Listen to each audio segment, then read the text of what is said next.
صفة إيمان. آمنت بالله وملائكته وكتبه ورسله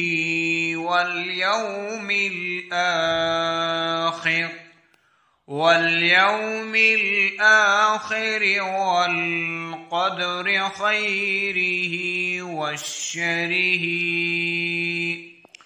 وشره من الله تعالى والبعث بعد الموت. آمنت بالله كما هو بأسمائه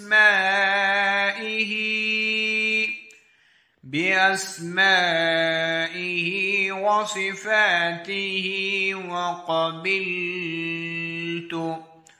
وقبلت جميع أحكامه إقرار باللسان وتصديق بالقلب.